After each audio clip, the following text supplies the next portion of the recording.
ഈ കഴിഞ്ഞ ജൂലൈയിൽ നടന്ന +1 തുല്യതാ പരീക്ഷ എഴുതിയ സമയത്ത് നിങ്ങൾ ഒരു പക്ഷെ ചിന്തിച്ചിട്ടുണ്ടാവും ഈ പരീക്ഷയ്ക്ക് വേണ്ടി കുറച്ച് മുമ്പേ പഠിച്ചു തുടങ്ങാമായിരുന്നു എന്ന്. ഇതിനൊരു സൊല്യൂഷനായിട്ടാണ് turn to learn higher secondary തുല്യതാ പരീക്ഷ എഴുതുന്ന വിദ്യാർത്ഥികൾക്ക് വേണ്ടിയിട്ട് 10 മാസത്തെ ഓൺലൈൻ റെഗുലർ ക്ലാസുകൾ പ്രൊവൈഡ് ചെയ്യുന്നത്. ഈ റെഗുലർ ഓൺലൈൻ ബാച്ചിൽ ജോയിൻ ചെയ്താൽ 2027 നടക്കുന്ന +2 തുല്യതാ പരീക്ഷ കോൺഫിഡൻസോട് കൂടി നിങ്ങൾക്ക് അറ്റൻഡ് ചെയ്യാൻ സാധിക്കും. ഈ ക്ലാസ്സിൽ ജോയിൻ ചെയ്യുന്നതിന് താഴെ കാണുന്ന നമ്പറിൽ നിങ്ങൾക്ക് വാട്സപ്പ് ചെയ്യാവുന്നതാണ്. ഒന്നാമത്തെ ചാപ്റ്റർ ആണ് നമ്മൾ എടുക്കാൻ പോകുന്നത്, ഹാരപ്പൻ സിവിലൈസേഷൻ.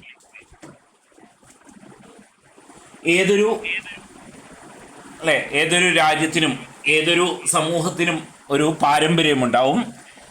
നമ്മുടെ ഇന്ത്യ നമുക്കറിയാം, നമ്മുടെ ഒരു മഹത്തായ സാംസ്കാരിക പാരമ്പര്യമുള്ള ഒരു രാജ്യമാണ് ഇന്ത്യ എന്നുള്ളത്.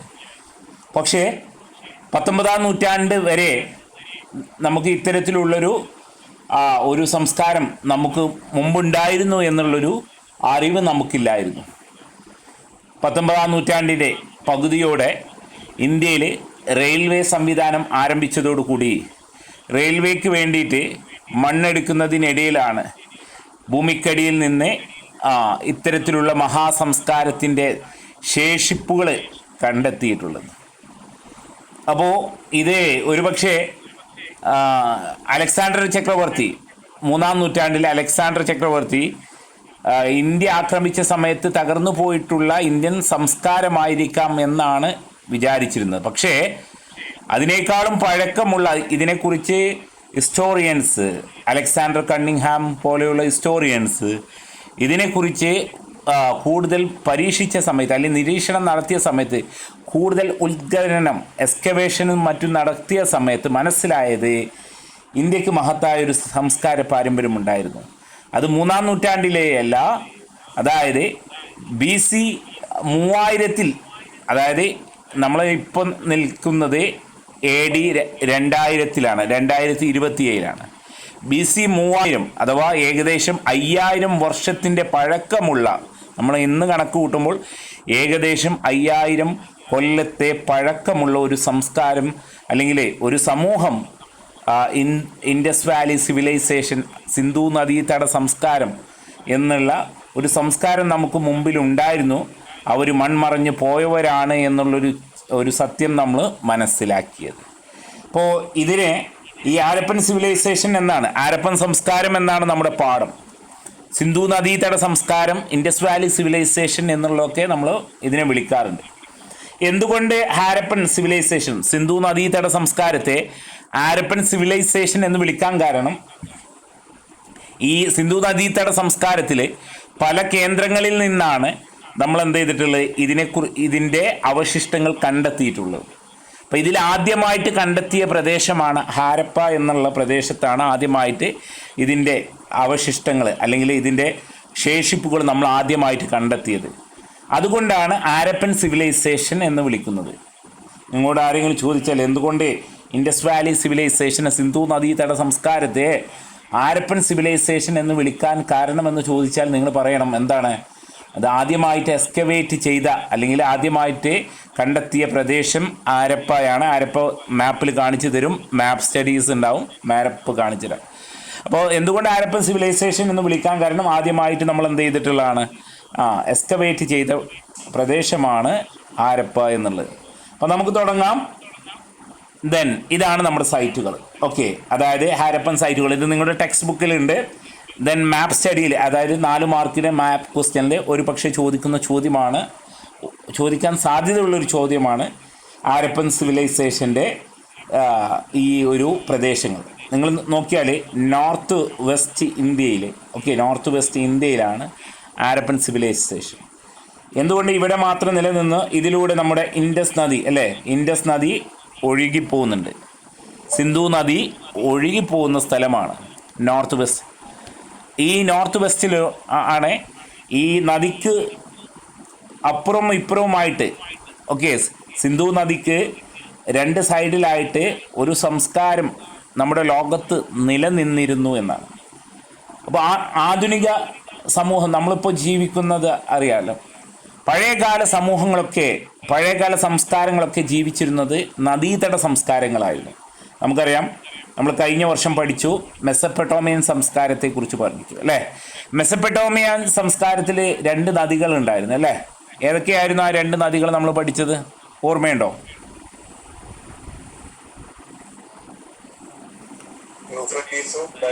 യെസ്, യൂഫ്രട്ടീസ് ആൻഡ് ടൈഗ്രിസ് അല്ലേ. Euphrates and Tigris. അതേപോലെ തന്നെ ഈജിപ്ഷ്യൻ സംസ്കാരം നിലനിന്നിരുന്നത് ഓക്കെ ഈജിപ്ഷ്യൻ സംസ്കാരം നിലനിന്നിരുന്നത് നൈൽ നദിയുടെ തീരത്താണ്. ദെൻ ചൈനീസ് സിവിലൈസേഷൻ നിലനിന്നിട്ടുണ്ടായിരുന്നു. യെല്ലോ റിവറിൻ്റെ അപ്പുറം ഇപ്പുറമായിരുന്നു ഏത് ചൈനീസ് സിവിലൈസേഷൻ. അപ്പോൾ ലോകത്ത് നടന്നിട്ടുള്ള ആദ്യ കാലഘട്ടത്തിലെ സംസ്കാരങ്ങളൊക്കെ നദീതട സംസ്കാരങ്ങളായിരുന്നു. നമ്മൾ ആദിമ മനുഷ്യൻ ഇര തേടുന്നതൊക്കെ നമ്മൾ പഠിച്ചിട്ടുണ്ട്. ഇര തേടി വേട്ടയാടലായിരുന്നു. വേട്ടയാടി അവന് കൃഷിയിലേക്ക് എന്ത് ചെയ്തു, വേട്ടയാടൽ അവസാനിപ്പിച്ച്, കാരണം വേട്ടയാടൽ യുഗത്തിന് ശേഷം ഉണ്ടായിട്ടുള്ള മനുഷ്യൻ കൂട്ടമായിട്ട് സമൂഹമായിട്ട് ജീവിക്കുന്ന ഒരു കാലഘട്ടമായിരുന്നു. അപ്പോൾ ഈ സമൂഹമായിട്ട് ജീവിക്കുന്നത് നദീതടങ്ങളിലായിരുന്നു അവർ താമസിച്ചിരുന്നത്. അതിന് കാരണം അവർക്ക് കൃഷി ചെയ്യാനുള്ള ഫലഭൂഷ്ടമായിട്ടുള്ള മണ്ണ് നദീതടങ്ങളിലുണ്ടായിരുന്നു. അതിന് ആവശ്യത്തിന് വെള്ളമുണ്ടായിരുന്നു. ഇതാണ് ആദ്യകാല മനുഷ്യന്മാരൊക്കെ നദീതടങ്ങളിൽ താമസിച്ചിരുന്നത്. അതുകൊണ്ടാണ് ആദ്യകാല സംസ്കാരങ്ങളൊക്കെ, ലോകത്തെ ഏറ്റവും പഴകിയ സംസ്കാരം എന്നറിയപ്പെടുന്ന നമ്മുടെ മെസ്സപ്പൊട്ടോമിയൻ സംസ്കാരം, ഈജിപ്ഷ്യൻ സംസ്കാരം, ഇൻഡസ് വാലി സിവിലൈസേഷൻ, ഇതെല്ലാം നദികളെ ബേസ് ചെയ്തിട്ടാണ്. അപ്പോൾ സിന്ധു നദീതട സംസ്കാരം അല്ലെങ്കിൽ ഹാരപ്പൻ സംസ്കാരം അത് ബേസ് ചെയ്തിട്ടുള്ളത് ഇൻഡസ് റിവർ അഥവാ സിന്ധു നദി എന്നറിയപ്പെടുന്ന നദിയെ ബേസ് ചെയ്തിട്ടുണ്ട്. അപ്പോൾ ഈ നോർത്ത് വെസ്റ്റ് ഭാഗത്ത്, ഇന്ത്യയുടെ വടക്ക് പടിഞ്ഞാറൻ ഭാഗത്തായിട്ടാണ് സിന്ധു നദീതട സംസ്കാരം നിലനിന്നിരുന്നത് എന്ന്. അപ്പോൾ ഇതിൽ പല സ്ഥലങ്ങളും നമ്മൾ ഇവിടെ സൈറ്റുകൾ നടത്തി അല്ലേ. ആദ്യകാല ഇന്ത്യ എന്നുള്ളത് പാകിസ്ഥാനടക്കം ഉള്ളതായിരുന്നു. 1850 ഇന്ത്യ എന്ന് പറഞ്ഞാൽ ഇന്ത്യയും പാകിസ്ഥാനും ഒക്കെ അടങ്ങിയതാണ്. 947 നമ്മൾ വിഭജനത്തിലേക്ക് പോയത്. അപ്പോൾ അന്ന് ഇന്ത്യ. അപ്പം നിങ്ങൾക്ക് സ്ക്രീനിൽ കാണാൻ പറ്റും, ആദ്യമായിട്ട് ഇവിടെ എക്സ്കവേഷൻ നടന്നിട്ടുള്ള, ആദ്യമായിട്ട് കണ്ടെത്തിയ സ്ഥലം ഹാരപ്പയാണ്. അതുകൊണ്ടാണ് ഹാരപ്പൻ സിവിലൈസേഷൻ എന്ന് പറയുന്നത്. പക്ഷേ ഇന്ന് ഹാരപ്പൻ ഇന്ന് നിലനിൽക്കുന്നത് പാകിസ്ഥാനിലാണ് എന്ന് ഓർത്തു വെക്കുക. ദെൻ പിന്നീട് കണ്ടെത്തിയ പ്രധാനപ്പെട്ട മറ്റൊരു സൈറ്റാണ് മോഹൻജദാരോ. ഞാൻ പോയിന്റ് ചെയ്തിട്ടുണ്ട്, നിങ്ങൾക്ക് കാണാൻ പറ്റും മോഹൻജദാരോ. ഈ മോഹൻജദാരോ എന്ന വാക്കിനർത്ഥം മരിച്ചവരുടെ കുന്ന് എന്നാണ്. ഏറ്റവും കൂടുതൽ സ്കെൽറ്റൻസ് അല്ലെങ്കിൽ ഡെഡ് ബോഡീസിൻ്റെ അസ്ഥികൂടങ്ങൾ ഏറ്റവും കൂടുതൽ കണ്ടെത്തിയ പ്രദേശങ്ങളാണ് മോഹൻജദാരോ എന്നുള്ള ഈ പ്രദേശം. അതുകൊണ്ടാണ് മരിച്ചവരുടെ കുന്ന് എന്ന് ഇവിടെ അറിയപ്പെടുന്നത്. ദെൻ ഈ ഹാരപ്പൻ സിവിലൈസേഷനിലെ ഈ 2 പ്രധാനപ്പെട്ട കേന്ദ്രങ്ങൾ ഇന്ന് പാകിസ്ഥാനിലാണ് എന്ന് ഓർത്തു വെക്കുക. അപ്പോൾ ഇത് ജസ്റ്റ് ഒന്ന് ഞാൻ ഈ ക്ലാസ് കഴിഞ്ഞതിന് ശേഷം ഈ നോട്ട് ഇതിൻ്റെ PDF ഞാൻ നിങ്ങൾക്ക് അയച്ചു തരാം. അപ്പോൾ നിങ്ങൾക്ക് നോക്കാം. അപ്പോൾ ഇവിടെ നോക്കിയാൽ പാകിസ്ഥാനിലാണ് ഹാരപ്പ, മോഹൻജദാരോ, ദെൻ സുസ്ഗഞ്ചൂർ അല്ലേ, സുസ്ഗഞ്ചൂർ ഓക്കെ. ദെൻ ഇന്ത്യയിൽ വരുന്നതാണ് എൽമഗിപ്പു, ബൻവാലി, കാലിബംഗാൻ, ലോത്തൽ, ധൊലാവിര, ദെൻ രംഗ്പൂർ. ദെൻ അഫ്ഗാനിസ്ഥാൻ, ഇന്നത്തെ അഫ്ഗാനിസ്ഥാനും അഥവാ ഈ ഭാഗത്തും എന്തുണ്ടായിരുന്നു, ഒരു സൈറ്റ് ഉണ്ടായിരുന്നു എന്ന് പറയുന്നു. അപ്പോൾ പ്രധാനപ്പെട്ട സൈറ്റുകൾ ഹാരപ്പ, മോഹൻജദാരോ നിങ്ങൾ മാർക്ക് ചെയ്യേണ്ടത്, മാപ്പ് സ്റ്റഡീസ് വരുന്ന സമയത്ത് മാർക്ക് ചെയ്യേണ്ടത് പാകിസ്ഥാനിലാണ് ഹാരപ്പ, മോഹൻജദാരോ. ദെൻ ധൊലാവിര ഉണ്ട്. ദെൻ ലോത്തലുണ്ട്. ലോത്തൽ പ്രധാനപ്പെട്ട ഹാരപ്പൻ സിറ്റിയാണ്. ഹാരപ്പയിലെ പോർട്ട് സിറ്റി അഥവാ തുറമുഖ നഗരം എന്നറിയപ്പെടുന്നത് ലോത്തലാണ്. ഇന്നത്തെ ഗുജറാത്തിലാണ് ലോത്തൽ. ഓക്കെ. കാലിബംഗാന്, ബൻവാലി, ഇതൊക്കെ ഏറ്റവും ഇമ്പോർട്ടൻ്റ് ആയിട്ടുള്ള പ്രദേശങ്ങളാണ്. ഓക്കെ. ദെൻ നമുക്ക് നോക്കാം, ഇത് നിങ്ങൾക്ക് അയച്ചു തരേണ്ടത് നിങ്ങൾക്ക് നോക്കാം. നിങ്ങളുടെ ടെക്സ്റ്റ് ബുക്കിൽ ഇതിൻ്റെ മാപ്പ് ഉണ്ട്. ദെൻ മാപ്പ് സ്റ്റഡീസ് നമ്മുടെ പരീക്ഷ ബേസ് ചെയ്തിട്ട് നമ്മൾ പറയും. അപ്പോൾ ഹാരപ്പയും മോഹൻജദാരോ ഒരിക്കലും നിങ്ങൾ ഇവിടെ കൊണ്ടുപോയി മാർക്ക് ചെയ്യരുത്, ഇന്ത്യയിൽ മാർക്ക് ചെയ്യരുത് എന്ന് വിചാരിച്ചാൽ മതി കേട്ടോ. ദെൻ നമുക്ക് തുടങ്ങാം. ഈ ഹാരപ്പൻ സിവിലൈസേഷൻ ഈ പാഠത്തിൽ നമ്മൾ പ്രധാനപ്പെട്ട പഠിക്കേണ്ടതായിട്ടുള്ള, ഈ പാഠത്തിൽ നിന്ന് സ്ഥിരമായിട്ട് ചോദിക്കുന്നത് ഈ ഹാരപ്പൻ സിവിലൈസേഷൻ്റെ അതിൻ്റെ ടൗൺ പ്ലാനിങ്ങിനെ കുറിച്ച്, അല്ലെങ്കിൽ ഹാരപ്പയിലെ ടൗൺ പ്ലാനിങ് എന്ന് ചോദിക്കും, അല്ലെങ്കിൽ മോഹൻജദാരയിലെ ടൗൺ പ്ലാനിങ് എന്ന് ചോദിക്കും, അല്ലെങ്കിൽ ഇൻഡസ് വാലി സിവിലൈസേഷൻ്റെ ടൗൺ പ്ലാനിങ് എങ്ങനെയാണെന്ന് ചോദിക്കും. ഇതൊരു ചോദ്യമാണ്. ദെൻ രണ്ടാമതായിട്ട് ചോദിക്കുന്നത് ഹാരപ്പൻ സിവിലൈസേഷനിലെ സാമൂഹിക ജീവിതം എങ്ങനെയെന്ന് ചോദിക്കും. ദെൻ ചോദിക്കുന്ന മൂന്നാമതൊരു ചോദ്യമാണ് ഹാരപ്പൻ സിവിലൈസേഷൻ നശിക്കാനുണ്ടായിട്ടുള്ള കാര്യം. ഈ 3 പ്രധാനപ്പെട്ട ചോദ്യങ്ങളാണ് ഈ പാഠത്തുനിന്ന് വരിക. സ്ഥിരമായിട്ട് ചോദിക്കുന്ന ചോദ്യങ്ങളാണ്. പിന്നീട് ചെറിയ ചെറിയ 2 ചോദ്യങ്ങളുണ്ട്, അതും കൂടി നമ്മൾ ഡിസ്കസ് ചെയ്യും. ഇത് മാത്രമല്ല, നമ്മൾ ഈ ക്ലാസ് കഴിഞ്ഞതിന് ശേഷം നിങ്ങൾ ചെയ്യേണ്ടത്, നിങ്ങളുടെ കയ്യിൽ ടെക്സ്റ്റ് ബുക്ക് ഉണ്ടെങ്കിൽ ഒരു തവണ ടെക്സ്റ്റ് ബുക്ക് വായിക്കുക. ഇല്ലെങ്കിൽ ഹിസ്റ്ററിയുടെ ടെക്സ്റ്റ് ബുക്കിൻ്റെ PDF ഞാൻ ഗ്രൂപ്പിലിടാം. എല്ലാ പുസ്തകത്തിൻ്റെയും PDF ഞാൻ ഇടാം. അത് പ്രിൻ്റ് എടുക്കാനല്ല, ടെക്സ്റ്റ് ബുക്ക് നിങ്ങൾക്ക് എന്തായാലും സ്റ്റഡി സെൻറ്ററിൽ നിന്ന് നിങ്ങൾക്ക് കയ്യിൽ കിട്ടും. ആ സമയത്ത് നിങ്ങൾ വായിക്കാം. അതിനു മുമ്പ് വായിക്കണം എന്നുള്ളവർക്ക് ഞാൻ അതിൻ്റെ PDFകൾ ഞാൻ അയക്കാം. നമുക്ക് തുടങ്ങാം. ടൗൺ പ്ലാനിങ്, ഹാരപ്പൻ സിവിലൈസേഷൻ്റെ അല്ലെങ്കിൽ മോഹൻജദാരോയിലെ നഗരാസൂത്രണ സവിശേഷതകൾ. ഓക്കെ, നമ്മൾ പറഞ്ഞു നഗരാസൂത്രണം അല്ലേ. ലോകത്ത് നിലനിന്നിരുന്ന സംസ്കാരങ്ങളിൽ നിന്ന് വിഭിന്നമായിട്ടുള്ളൊരു സംസ്കാരമായിരുന്നു ഇൻഡസ് വാലി സിവിലൈസേഷൻ. കൃത്യമായിട്ടുള്ള പ്ലാനിങ്ങോട് കൂടിയിട്ട് നിലനിന്നിരുന്ന, അല്ലെങ്കിൽ ടൗൺ പ്ലാനിങ് നഗരാസൂത്രണത്തോടു കൂടി നിലനിന്നിരുന്ന ഒരു സംസ്കാരമായിരുന്നു ഇൻഡസ് വാലി സിവിലൈസേഷൻ എന്നുള്ളത്. അപ്പോൾ ഇത് ആദ്യകാല സിവിലൈസേഷനൊക്കെ ഒരു പക്ഷേ ഗ്രാമീണ സിവിലൈസേഷൻ എന്ന് പറഞ്ഞാൽ ഒരു റൂറൽ സിവിലൈസേഷനായിട്ട് നിലനിൽക്കാറ് അതാണ് പതിവ്. പക്ഷേ ഇന്ത്യയിൽ നമ്മൾ കണ്ടെത്തിയിട്ടുള്ള ഹാരപ്പൻ സിവിലൈസേഷനിൽ ഒരു അർബണൈസ്ഡ് അഥവാ ഒരു നഗരവൽക്കരണ ഒരു സമൂഹമായിരുന്നു ഇന്ത്യയിൽ കണ്ടെത്തിയ ഹാരപ്പൻ സിവിലൈസേഷൻ എന്നുള്ളത്. അതുകൊണ്ടാണ് ഇത്തരത്തിലുള്ള നിർമ്മിതികൾ, അതായത് ഇത്രയും 5000 വർഷങ്ങൾക്ക് മുമ്പ് നിർമ്മിച്ചിട്ടുള്ള പല കെട്ടിടങ്ങളുടെയും പല വസ്തുക്കളുടെയും ഒക്കെ അവശിഷ്ടങ്ങൾ നമുക്ക് വീണ്ടും കണ്ടെത്താൻ കഴിഞ്ഞ സമയത്ത് ഇതൊക്കെ നിലനിൽക്കുന്ന ഒന്നാണ് എന്നാണ്. ലോകത്ത് നമ്മൾ പറഞ്ഞ ഏറ്റവും പഴകിയ സംസ്കാരമായിട്ടുള്ള മെസപ്പൊട്ടേമിയൻ സംസ്കാരത്തിൽ കാര്യമായിട്ടുള്ള ശേഷിപ്പുകളൊന്നും നിലവിലില്ല എന്നാണ്. പക്ഷേ ഇൻഡസ് വാലി സിവിലൈസേഷനിൽ നിങ്ങൾക്ക് കാണാൻ കഴിയും, നമ്മൾ ആ ഫസ്റ്റ് ഇൻട്രൊഡക്ഷനിലുള്ള ഇത് അത്തരത്തിലുള്ള ബിൽഡിങ്സുകൾ, അതുപോലെ തന്നെ ബേക്ക്ഡ് ആയിട്ടുള്ള, അതായത് നമ്മൾ സാധാരണ ഇഷ്ടികയല്ല, അത് നമ്മൾ കളിമണ്ണ് എന്ത് ചെയ്തിട്ടുണ്ട്, ചുട്ടെടുത്ത കളിമണ്ണ് പോലത്തെ, അതായത് ഹാർഡായിട്ടുള്ള ഇഷ്ടികകൾ ഈ നിർമ്മിതികൾക്കായിട്ട് ഉപയോഗിച്ചിരുന്നു എന്നാണ്. ലോകത്ത് എവിടെയും അത്തരത്തിലുള്ള ഇത്തരത്തിലുള്ള സംസ്കാരങ്ങളിൽ, ഇത്തരത്തിലുള്ള ജനജീവിതത്തിൽ ഒരിക്കലും അത്തരത്തിലുള്ള ഇഷ്ടികകളൊന്നും ഉപയോഗിച്ചിട്ടില്ല എന്നുള്ളതാണ് ചരിത്രകാരന്മാർ പറയുന്നത്. അപ്പോൾ ഇതൊരു ടൗൺ അല്ലെങ്കിൽ ഒരു അർബനൈസ്ഡ് ഒരു സിവിലൈസേഷൻ്റെ ഒരു ഇതാണ് എന്ന്. അപ്പോൾ നമുക്ക് നോക്കാം. മോഹൻജദാരോ എന്നുള്ള ഹാരപ്പയിലെ ഏറ്റവും പ്രധാനപ്പെട്ട ഒരു നഗരമായിരുന്നു മോഹൻജദാരോ എന്ന്. ഈ ഹാരപ്പൻ നഗരങ്ങളെ 2ആയി തരംതിരിച്ചിരിക്കുന്നു. ഹാരപ്പൻ നഗരങ്ങളെ 2ആയിട്ട് തരംതിരിച്ചിരിക്കുന്നു. ഒന്ന് കോട്ട എന്നുള്ളത്, അതായത് സിറ്റാഡൽ എന്ന് പറയും. അത് രണ്ടാമത്തെ ലോവർ ടൗൺ, കീഴ്പട്ടണം. ഓക്കെ, കീഴ്പട്ടണം എന്ന് പറയും. അതായത് ഹാരപ്പൻ നഗരങ്ങൾ 2 തരത്തിലായിരുന്നു. ഒന്ന് കോട്ട നഗരം, 2 കീഴ്പട്ടണം എന്നുള്ളത്, ലോവർ ടൗണും സിറ്റാഡിലും എന്നുള്ളത്. അപ്പോൾ നഗരത്തിൻ്റെ ഉയർന്ന ഭാഗത്തായിരുന്നു കോട്ട നഗരം സ്ഥിതി ചെയ്തിരുന്നത്. ഇതിനെ മതിലുകൾ കെട്ടിയൊക്കെ സംരക്ഷിച്ചിരുന്നു. ഇവിടെ ഏറ്റവും പ്രധാനപ്പെട്ട നിർമ്മിതികൾ ഉണ്ടായിരുന്നു. അതായത് കലവറ എന്നറിയപ്പെടുന്ന ധാന്യപ്പുര. ഓക്കെ, നമുക്കറിയാം ദാരിദ്ര്യം ഉണ്ടാവാതിരിക്കാൻ വേണ്ടിയിട്ട് ഫുഡ് സംഭരിച്ചു വയ്ക്കുന്ന സംഭരണശാലയായിരുന്നു ധാന്യപ്പുര എന്നറിയപ്പെടുന്നു.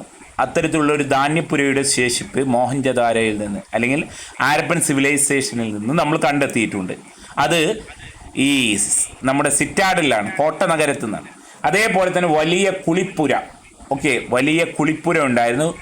ഗ്രേറ്റ് ബാത്ത്, ഗ്രീൻ ബാത്ത് അല്ല, ഗ്രേറ്റ് ബാത്ത് ആണ് കേട്ടോ. ഗ്രേറ്റ് ബാത്ത് ആണ്, ഗ്രീൻ ബാത്ത് അല്ല, ഗ്രേറ്റ് ബാത്ത്. അപ്പോൾ എന്നിവ മോഹൻജദാരോയുടെ ഏറ്റവും വലിയ കെട്ടിടം.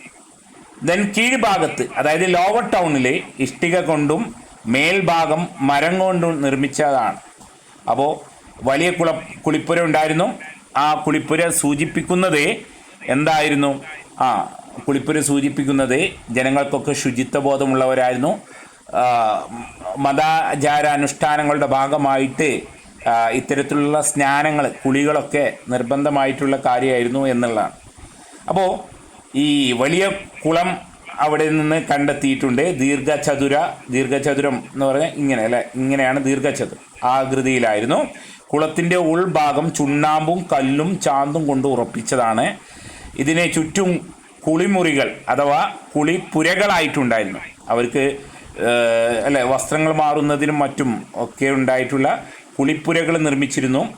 അനുഷ്ഠാനപരമായിട്ടുള്ള റിലീജിയസ് ആയിട്ടുള്ള അനുഷ്ഠാനപരമായിട്ടുള്ള ആവശ്യങ്ങൾക്കാണ് കുളം ഉപയോഗിച്ചത് എന്നാണ് ചില ചരിത്ര പണ്ഡിതന്മാർ വിശേഷിപ്പിക്കുന്നത് എന്നുള്ളതാണ്. അപ്പോൾ നമുക്ക് നോക്കാം. രണ്ടാമത്തെ കീഴ്പട്ടണം. ഇതുവരെ നമ്മൾ പറഞ്ഞിട്ടുള്ളത് സിറ്റാഡലിനെ കുറിച്ചാണ്. സിറ്റാഡലിലെ ഏറ്റവും വലിയ 2 നിർമ്മിതികൾ പറഞ്ഞു. ഒന്ന് ഗ്രാനറിയാണ് അഥവാ ധാന്യപ്പുരയാണ്. രണ്ടാമത്തുള്ളത് അവിടുത്തെ ഗ്രേറ്റ് ബാത്താണ്, കുളിപ്പുരയാണ്. കീഴ്പട്ടണം ഈ ലോവട്ടോണിൻ്റെ ഒരു ചിത്രമാണ്. ഇത് എക്സ്കവേറ്റ് ചെയ്യപ്പെട്ടിട്ടുള്ള അല്ലെങ്കിൽ കുഴിച്ചെടുക്കപ്പെട്ടപ്പോൾ കിട്ടിയ ഒരു നിർമ്മിതികളാണ്. ലോവട്ടോൺ കീഴ്പട്ടണം. ഈ സാധാരണക്കാരായിട്ടുള്ള ആൾക്കാരൊക്കെ താമസിച്ചിരുന്നത് ഈ കീഴ്പട്ടണത്തിലാണ്. അധികാരികൾ, അതായത് രാജാക്കന്മാർ, അത്തരത്തിലുള്ള സമൂഹ ശ്രേണിയിലെ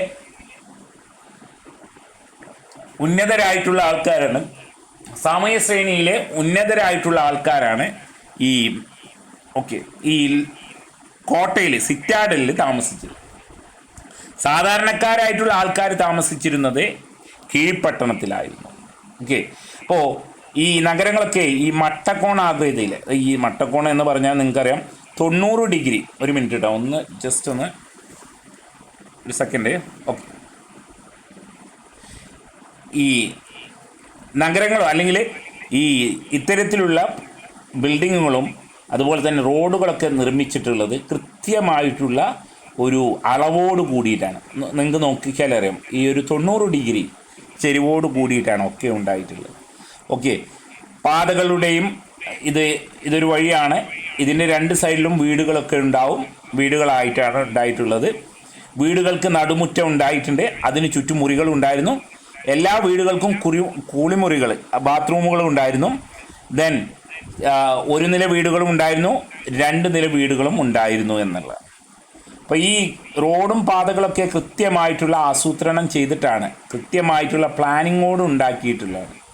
ദെൻ ഇതിനെ അഴുക്കുചാൽ സംവിധാനം ഉണ്ടായിരുന്നു. റോഡുകൾക്ക് അഴുക്കുചാൽ സംവിധാനം ഉണ്ടായിരുന്നു. ദെൻ കൃത്യമായിട്ടുള്ള അളവോട് കൂടിയിട്ടായിരുന്നു റോഡുകൾ മറ്റൊക്കെ ഉണ്ടായിരുന്നു. ഈ അഴുക്കുചാലുകളൊക്കെ അത് സ്ലാബ്, അതായത് നമ്മൾ പറയുന്ന പോലെ അടച്ചിട്ടിട്ടുള്ള തുറന്ന അഴുക്കുചാലല്ലായിരുന്നു, അടച്ചിട്ട അഴുക്കുചാലുകൾ. അതൊക്കെ ചിത്രങ്ങളിൽ വ്യക്തമാണ്. ഇത് നിങ്ങളുടെ ടെക്സ്റ്റ് ബുക്കിലുള്ളതാണ്. നമ്മൾ പറഞ്ഞ 2 പ്രദേശങ്ങൾ, അതായത് മോഹൻജദാരോ ഹരപ്പൻ സിവിലൈസേഷനിലെ 2 പ്രദേശങ്ങൾ, ഒന്ന് കോട്ടപ്പട്ടണമാണ്, 2 കീഴ്പട്ടണമാണ്. കോട്ടയെ നമ്മൾ സിറ്റാഡിൽ എന്ന് പറയുന്നു. നഗരത്തിൻ്റെ പടിഞ്ഞാറ് ഭാഗത്താണ്, ഇഷ്ടിക കൊണ്ട് ഉയർന്ന വേദിയാണ്. ഇതിന് കോട്ടയ്ക്ക് ചുറ്റും മതിലുകളുണ്ട്. ഇവിടെ ധാരാളം കെട്ടിടങ്ങളുണ്ട്. ധാന്യ സംഭരണശാല, കുളിപ്പുര, ഗ്രേറ്റ് ബാത്ത്, ഇതൊക്കെ അതിൻ്റെ പ്രത്യേകത. കോട്ടയ്ക്ക് താഴെയാണ് കീഴ്പട്ടണം. സാധാരണ ജനങ്ങളായിരുന്നു. ഇഷ്ടിക കൊണ്ട് നിർമ്മിച്ച ധാരാളം കെട്ടിടങ്ങൾ ഇവിടെയുണ്ട്. ഇഷ്ടികകളെല്ലാം ഒരേ വലിപ്പത്തിലാണ്. ഈ മെസപ്പൊട്ടോമിയൻ സിവിലൈസേഷൻ്റെ ഇഷ്ടികകൾ കൊണ്ടാണ് നിർമ്മിച്ചിട്ട്, പക്ഷേ ഇത്തരത്തിലുള്ള ചുട്ടെടുത്ത ഇഷ്ടികകൾക്കൊക്കെ ഒരേ വലിപ്പമോ ഒന്നല്ലായിരുന്നു. ഇവിടെയെല്ലാം ഇഷ്ടികകളെ കൊണ്ട് നിർമ്മിച്ചതാണ് ഹരപ്പൻ സിവിലൈസേഷൻ. ഈ ഇഷ്ടികൾക്കൊക്കെ ഒരേ വലിപ്പമായിരുന്നു എന്നാണ്. ഇത് നിങ്ങൾ ആലോചിക്കേണ്ടത് 5000 വർഷങ്ങൾക്ക് മുമ്പുള്ള കാര്യമാണ് പറയുന്നത്. ഇവിടെ ഉണ്ടായിട്ടുള്ള 3 പ്രധാനപ്പെട്ട കാര്യങ്ങളാണ് മോഹൻജദാരോ അല്ലെങ്കിൽ ഹാരപ്പയിലെ നിർമ്മിതികൾ പറയുന്നത്. ഒന്ന് ധാന്യപ്പുര, നമ്മൾ നേരത്തെ പറഞ്ഞു. വലിയ കുളം പറഞ്ഞു. ദെൻ അഴുക്കുചാൽ സംവിധാനം കാണിച്ചു തരാം. ദെൻ കാർഷിക രംഗത്തെ മിച്ചം വരുന്ന സാധനങ്ങൾ സൂക്ഷിക്കാനുള്ള ഒരു സംഭരണശാലയായിരുന്നു ധാന്യപ്പുര എന്ന് പറയുന്നത്. ദെൻ ഹാരപ്പൻ ജനതയുടെ നിർമ്മാണ വൈഭവത്തിൻ്റെ തെളിവാണ് വലിയ കുളം, ഗ്രേറ്റ് ബാത്ത് എന്നറിയപ്പെടുന്നത്. നമ്മൾ നേരത്തെ പറഞ്ഞു ദീർഘചതുര ആണ്. അതിന് ചുറ്റും മുറികളുണ്ടായിരുന്നു, ചെറിയ മുറികളുണ്ട്. ദെൻ ശുദ്ധജലം നിറക്കാനും മലിനജലം ഒഴിവാക്കാനുള്ള സംവിധാനം ഉണ്ടായിരുന്നു. പൂർണ്ണമായിട്ടും ഇഷ്ടിക കൊണ്ട് നിർമ്മിച്ചതായിരുന്നു ഈ വലിയ കുളം എന്ന്. ദെൻ അഴുക്കുചാൽ സംവിധാനം, മൂന്നാമത് നമ്മൾ പറഞ്ഞ അഴുക്കുചാലാണ്. ഫലപ്രദമായിട്ടുള്ള വീടുകളിൽ നിന്ന് വേസ്റ്റ് ഒഴുകുന്ന വെള്ളം നമ്മുടെ റോഡുകളിലെ ഈ ഡ്രെയിനേജിലേക്ക് ബന്ധിപ്പിക്കും, എന്നിട്ട് അത് പുറത്തേക്ക് പോകും. ദെൻ ഇതിന് മാൻഹോളുകളൊക്കെ ഉണ്ടായിരുന്നു, വൃത്തിയാക്കാനുള്ള മാൻഹോളുകളൊക്കെ ഉണ്ടായിരുന്നു. ഹരപ്പൻ ജനതയുടെ ആസൂത്രണ വൈഭവത്തിനും ശുചിത്വ ബോധത്തിനും തെളിവാണ് അഴുക്കുചാൽ. ചോദ്യം വരാറുള്ളതാണ്. അപ്പോൾ ഹരപ്പൻ സിവിലൈസേഷൻ്റെ ശുചിത്വ ബോധത്തിനും അവർക്കൊക്കെ ആസൂത്രണ വൈഭവം അഥവാ നല്ല പ്ലാനിങ് ഉള്ള ഒരു ജനതയായിരുന്നു ഈ ഹാരപ്പൻ സിവിലൈസേഷൻ എന്നതിനുള്ള തെളിവാണ് ഈ അഴുക്കുചാൽ സംവിധാനം എന്നറിയപ്പെടുന്നത്. അപ്പോൾ ഇഷ്ടികൾ കൊണ്ട് നിർമ്മിച്ചതും മുകൾ ഭാഗം മൂടിയതുമാണ്. ദെൻ വീടുകളിലെ മലിനജലം തെരുവുകളിലെ അഴുക്കുചാലുകളിലേക്കാണ് ഒഴുക്കിയത്. ഇതാണ് അഴുക്കുചാൽ. ഓക്കെ, നിങ്ങൾക്ക് കാണാം, സ്ക്രീനിൽ കാണാം അഴുക്കുചാൽ സംവിധാനം. ഓക്കെ, ഏറ്റവും വലിയ സവിശേഷതയായിരുന്നു ഈ നിർമ്മാണ രീതിയിൽ ഓരോ വീടിനെയും തെരുവിലെ അഴുക്കുചാലുമായിട്ട് ബന്ധപ്പെടുത്തുന്നു. ഈ ചാലുകൾ കരിങ്കൽ പാളി കൊണ്ടും ഇഷ്ടിക കൊണ്ടും മൂടിയിരുന്നു. തുറന്ന അഴുക്കുചാലല്ലായിരുന്നു, ഇതൊക്കെ ഇങ്ങനെ ക്ലോസ് ചെയ്തിട്ടുള്ളതായിരുന്നു. ഓക്കെ, ദെൻ മാൻഹോളുകളുണ്ട്. മാൻഹോൾ ആൾക്കാർക്ക് തെരുവ് ചാലുകൾക്ക് മാൻഹോളുകൾ, ആഴ്ത്തുളകൾ അഥവാ അത് വൃത്തിയാക്കുന്നതിന് വേണ്ടിയിട്ട് ഇടയിൽ എന്തുണ്ടാവും, ഒരു വലിയ ഹോൾ ഉണ്ടായിരുന്നു. ദെൻ അഴുക്കുചാൽ സമ്പ്രദായം ഹാരപ്പൻ ജനതയുടെ സാങ്കേതിക അറിവും ശുചിത്വ ബോധവും കൃത്യമായിട്ടുള്ള ഭരണകൂടം നിലനിന്നിരുന്നു എന്നുള്ളതിൻ്റെ ഏറ്റവും വലിയ തെളിവാണ്. അപ്പോൾ ഇതൊരു 6 മാർക്ക് അല്ലെങ്കിൽ 8 മാർക്കിന് എസ്സേ ആയിട്ട് ചോദിക്കുന്ന ഒരു ചോദ്യമാണ്. ഹാരപ്പൻ സംസ്കാരത്തിൻ്റെ അല്ലെങ്കിൽ മോഹൻജദാരോയുടെ നഗരാസൂത്രണം. ഈ ഒരു ചോദ്യം 8 മാർക്കിന് അല്ലെങ്കിൽ 6 മാർക്കിന് വരുന്ന ഒരു ചോദ്യമാണ്. അപ്പോൾ എന്തായാലും ഈ ഒരു ചോദ്യം എന്തായാലും ഉണ്ടാവും. ഹാരപ്പൻ ജനതയുടെ ടൗൺ പ്ലാനിങ്. ഓക്കെ, അപ്പോൾ ടൗൺ പ്ലാനിങ് എഴുതുമ്പോൾ ആദ്യം സിറ്റാഡിൽ എഴുതണം, ദെൻ ലോവർ ടൗൺ ആണ്. സിറ്റാഡിലെ പ്രധാനപ്പെട്ട നിർമ്മിതികളാണ് ഈ പറയപ്പെടുന്ന ഈ 3 കാര്യങ്ങൾ. ഓക്കെ, ഒന്ന് ഗ്രേറ്റ് ബാത്ത്, ഗ്രാനറി, ദെൻ ദാനിപുര, ദെൻ ഈ അഴുക്കുചാൽ സംവിധാനം, ദെൻ കീഴ്പട്ടണം സാധാരണക്കാരായിട്ടുള്ള ജനങ്ങൾ താമസിച്ചിരുന്നാലും, ദെൻ ഹാരപ്പൻ സമൂഹത്തിലെ സാമൂഹ്യ വ്യത്യാസങ്ങൾ അടുത്തൊരു ഏരിയ. ദെൻ നമുക്കറിയാം നമ്മുടെ ഇന്ത്യൻ സമൂഹത്തിലെ ജനങ്ങൾ തമ്മിൽ അല്ലെങ്കിൽ ജനങ്ങളുടെ ജീവിതം വിവിധ തട്ടുകളായിട്ട് വേർതിരിക്കാറുണ്ട്. നമ്മൾ പറയാറുണ്ട് ജാതീയത എന്നൊക്കെ പറയാറുണ്ട് അല്ലേ. അപ്പോൾ പണ്ട് കാലത്ത് നിലനിന്നിരുന്ന 5000 വർഷങ്ങൾക്ക് മുമ്പ് നിലനിന്നിരുന്ന BC 3000 നിലനിന്നിരുന്ന ഹാരപ്പൻ സമൂഹത്തിലും ഈ സാമൂഹ്യ വ്യത്യാസങ്ങളൊക്കെ ഉണ്ടായിട്ടുണ്ട് എന്നാണ് പറയുന്നത്. ഹാരപ്പൻ സമൂഹത്തിലെ സാമൂഹ്യ വ്യത്യാസങ്ങൾ നിലനിന്നിരുന്നു എന്ന് ഗവേഷകർ അഭിപ്രായപ്പെടുന്നു. അതിന് നമുക്കറിയില്ല, കാരണം ഇതൊക്കെ ഒരു അനുമാനങ്ങളാണ്, ചരിത്രമാവുന്ന സമയത്ത് ഇതൊക്കെ ഒരു അനുമാനങ്ങളാണ്, ഉണ്ടാകാം എന്നുള്ളത്. അപ്പോൾ ഇത് പലതരത്തിലുള്ള നിരീക്ഷണങ്ങളിൽ നിന്ന് ഉത്ഭവിക്കുന്നതാണ് ഇത്തരത്തിലുള്ള അനുമാനങ്ങൾ എന്നുള്ളത്.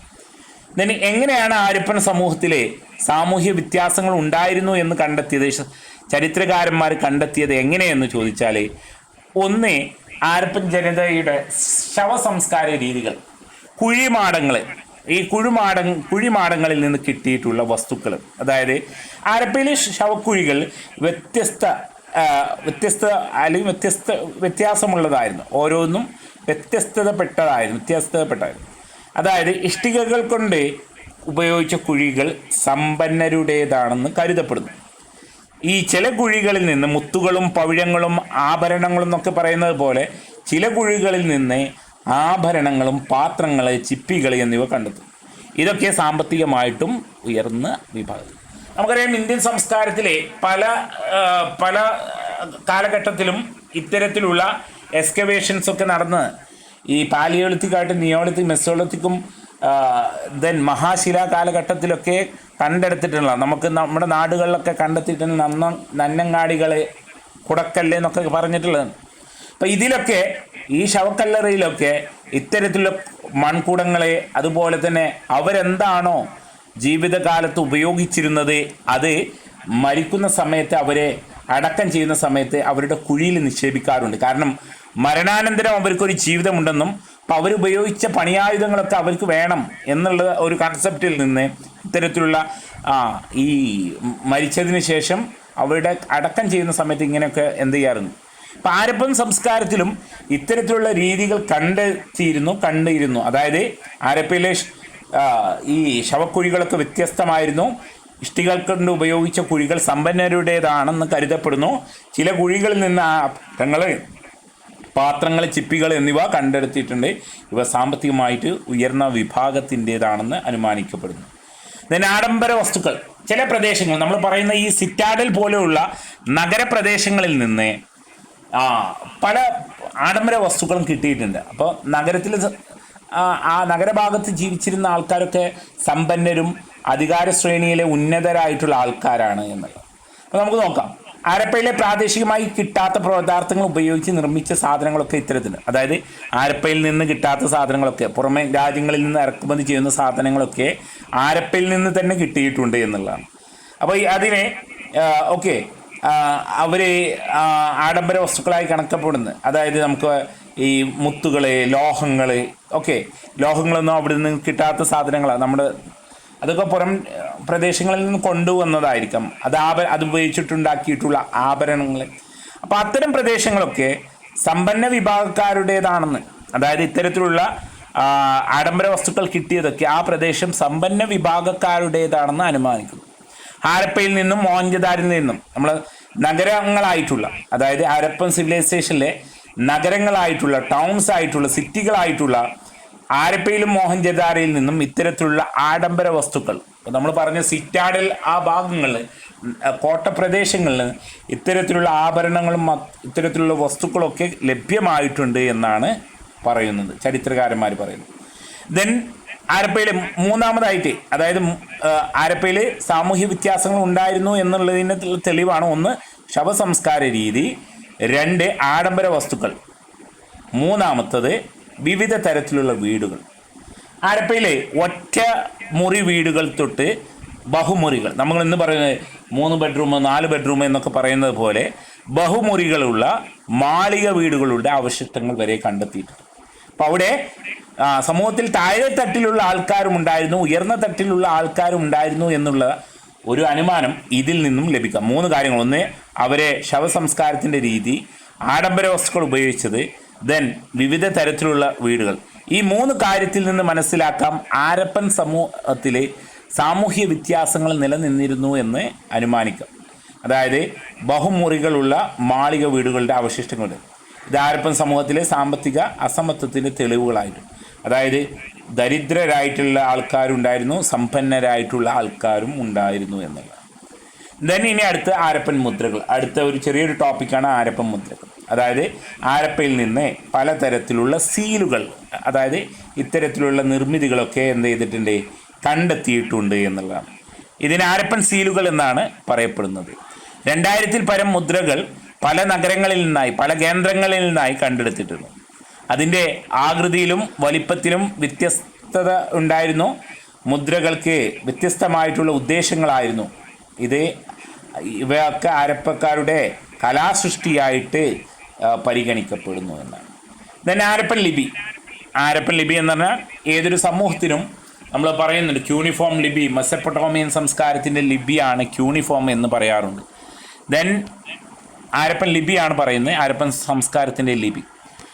കൃത്യമായിട്ടുള്ള ഒരു എഴുത്ത് സംവിധാനം അവർക്കുണ്ടായിരുന്നു. പക്ഷേ അത് ഇതുവരെ വായിച്ചെടുക്കാൻ സാധിക്കാത്ത ഒന്നാണ്. ഡെസിഫർ ചെയ്യാൻ പറ്റിയിട്ടില്ല. ഈ എഴുത്തുവിദ്യ അറിയായിരുന്നു, വലത്ത് നിന്ന് ഇടത്തോട്ടായിരുന്നു എഴുതിയിരുന്നത്. നമ്മളെ ഇടത്ത് നിന്ന് വലത്തോട്ട്, വലത്ത് നിന്ന് ഇടത്തോട്ട് ഇങ്ങനെ പറയും. ലിപി വലത്ത് നിന്ന് ഇടത്തോട്ടായിരുന്നു എഴുതിയിരുന്നത്. അതായത് ഉപകരണങ്ങൾ, പാത്രങ്ങൾ, ആഭരണങ്ങൾ, അസ്ഥികൾ എന്നീ വസ്തുക്കളിൽ നമുക്ക് ഈ ഇത്തരത്തിലുള്ള ഈ ലിപികൾ കാണാം. മൺകട്ടകളിൽ വെച്ചിട്ട്, അല്ലെങ്കിൽ ഉപകരണങ്ങളിൽ, അല്ലെങ്കിൽ പാത്രങ്ങളിൽ, അല്ലെങ്കിൽ ആഭരണങ്ങളിലൊക്കെ ഇത്തരത്തിലുള്ള എഴുത്തുകൾ നമുക്ക് കണ്ടെത്തിയിട്ടുള്ള പ്രദേശങ്ങളിൽ നിന്ന് ലഭിച്ചിട്ടുള്ളത്. ഈ ലിഖിതങ്ങൾ ഭൂരിഭാഗവും ചെറുതാണ്, ചിഹ്നങ്ങൾ അടങ്ങിയായിരുന്നു. അതുകൊണ്ട് തന്നെ ഇതിനെ ആരപ്പൻ ലിപി ഒരു ചിത്രലിപിയായിരുന്നു എന്നാണ്. ഓക്കെ, അക്ഷരങ്ങളല്ലായിരുന്നു, ചിത്രലിപിയായിരുന്നു. നിങ്ങൾക്ക് ഇവിടെ കാണാം, ചിത്രങ്ങളായിട്ടാണ്, അക്ഷരങ്ങളായിട്ടില്ല, ചിത്രങ്ങളായിട്ടാണ്. അപ്പോൾ ഇത് വായിച്ചെടുക്കാൻ ഇതുവരെ സാധിച്ചിട്ടില്ല. അതുകൊണ്ട് തന്നെ ഇതൊരു നിഗൂഢ ലിപിയാണ്, ഒരു മിസ്റ്റീരിയസ് ആയിട്ടുള്ള സ്ക്രിപ്റ്റായിട്ട് അറിയപ്പെടുന്നു. അപ്പോൾ ആരപ്പൻ ലിപി പിക്ചോറിയോഗ്രാഫാണ്, അഥവാ പിക്ചർ എന്ന് പറഞ്ഞാൽ നിങ്ങൾക്കറിയാം ചിത്രം, പിക്ചോറിയോഗ്രാഫ് എന്ന് പറഞ്ഞാൽ ചിത്രലിപി. ദെൻ ധാരാളം ചിഹ്നങ്ങൾ അടങ്ങിയിട്ടുള്ളതായിരുന്നു. എല്ലുകളിലും ആഭരണങ്ങളിലും പാത്രങ്ങളിലും ഉപകരണങ്ങളിലൊക്കെ ആയിരുന്നു ഇതേ കൊത്തിവെക്കപ്പെട്ടിട്ടുള്ളത്. ഇതുവരെ വായിച്ചെടുക്കാൻ സാധിച്ചിട്ടില്ല എന്നുള്ളത്. ദെൻ ഈ പാഠത്തിൻ്റെ ഏറ്റവും അവസാനത്തെ ഭാഗമാണ് ആരപ്പൻ സംസ്കാരത്തിൻ്റെ അന്ത്യം. ഇത് 5 മാർക്ക് 6 മാർക്കിന് വരുന്ന ചോദ്യമാണ്. എങ്ങനെയാണ് ആരപ്പൻ സംസ്കാരം നശിച്ചിട്ടുണ്ടാവുക? ഈ ആരപ്പൻ സംസ്കാരത്തിന് 3 കാലഘട്ടമായിട്ടാണ് ചരിത്രകാരന്മാർ വിലയിരുത്തുന്നത്. അതായത് 3000 BC 3000-ൽ തുടങ്ങി 1500 BC ആയപ്പോഴേക്കും, BC നിങ്ങൾക്കറിയാലോ കുറഞ്ഞു വരുന്നതാണ്. ഓക്കെ, BC 3000 തുടങ്ങി BC 1500 കൂടി അവസാനിച്ച, അപ്പോൾ ഹാരപ്പൻ സംസ്കാരത്തിൻ്റെ തുടക്ക കാലഘട്ടം BC 3000-ലാണ്. ദെൻ BC 2000 2000-ൻ്റെ ആ സമയം ആകുമ്പോഴേക്കും ഹാരപ്പൻ സംസ്കാരത്തിൻ്റെ ഏറ്റവും ഉന്നമനമായിട്ടുള്ള സമയമായിരുന്നു. ദെൻ 1500 കൂടി BC 1500 കൂടി ലോകത്ത് നിന്ന് നാമാവശേഷമായിട്ടുള്ള സംസ്കാരമായിട്ട് കണക്കാക്കപ്പെടുന്നതാണ് ഹാരപ്പൻ സംസ്കാരം. കാരണം ഇതെങ്ങനെയാണ് 1500 നമുക്ക് കൃത്യമായിട്ട് അറിയില്ല. BC 1500 എങ്ങനെയാണ് ഹാരപ്പൻ സംസ്കാരം, അതായത് ഈ മറ്റുള്ള സംസ്കാരവുമായിട്ട് ഇൻട്രാക്ഷൻ നടക്കുമ്പോൾ, അല്ലെങ്കിൽ ഹാരപ്പയിൽ കണ്ടെടുത്തിട്ടുള്ള വസ്തുക്കൾ ആ സമയത്ത് ലോകത്ത് മറ്റുള്ള, ഇപ്പോൾ മെസപ്പൊട്ടോമിയയിൽ നിന്നുള്ള വസ്തുക്കൾ ഹാരപ്പയിൽ നിന്ന് കണ്ടെത്തിയത്, അല്ലെങ്കിൽ റോമ സാമ്രാജ്യത്തിൽ അങ്ങനെയൊക്കെയുള്ള പലതരത്തിലുള്ള ആൾക്കാരുമായിട്ട് ഇൻട്രാക്ഷൻ ഉണ്ട്. റോമൊന്നും അന്ന് ഉണ്ടായിട്ടില്ല. ഇപ്പോൾ ചൈനീസ് സംസ്കാരമായിട്ടും ദെൻ ഈജിപ്ഷ്യൻ സംസ്കാരമായിട്ടൊക്കെ ഇവരുടെ ഈ ഒരു ഇൻട്രാക്ഷൻ ഉണ്ടാകും. ലോകത്ത് മറ്റുള്ള സംസ്കാരങ്ങളുമായിട്ട് അവരെന്ത് ചെയ്യാറുണ്ട്, കച്ചവടമോ അല്ലെങ്കിൽ ബന്ധത്തിൽ ഏർപ്പെടാറുണ്ട്.